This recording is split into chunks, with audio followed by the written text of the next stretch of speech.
Oruguto rwa Kashekore burangiti kuza Karamurani nruza kutandika kukorwa kandi nurwiza kumaraho miliyoni 5 mu sente za Uganda kandi nruza kukorwa sente z'urugero mu transition maintenance grant. Ikinari magisaho shaping ikinari magisa ntuza kurunda na greda tomara turutereze turevori turutereze then turonde na kasitagirizi el compacting engineers meeting aje ne yamba imwe kumanya ni sente zingahi sente matu ya milioni 5 na zingahi muri mugwani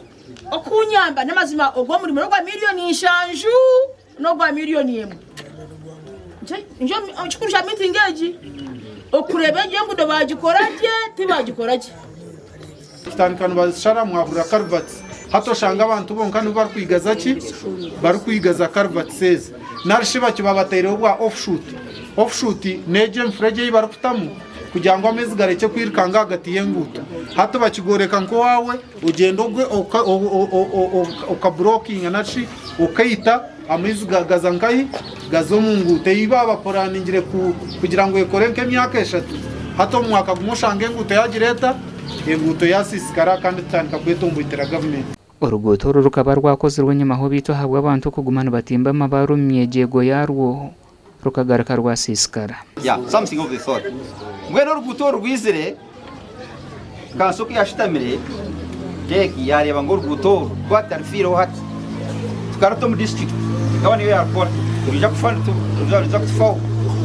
district yashitama kwikirizana mutuje tukoro uruguto namwe mukitero mu ngaro twaba turashaba engineer ombinde bituraze gukora first of all kwa kuriyo ku expanding orugudo tukarebeka ngo at least emotoka ibiri zirabasa kwigurizaniraho. Aha wenshongeji RDC aragira abo bona bari kutimba amabaro mu rubasho rw'enguto eji okurekeraho urugutoru rubendo tuteganisa kuruga mwizi kwikakashekure tubiye twino buremeza buhanga umuranga bwo kushara uruguto urubendo tuteganisa imwe mwene byiruka kawa kutuba boda umukabe ntagwa n'enjura no mwe n'enjure tagwire tuteganisa kwa munonga gasha kwa Susan Charsima.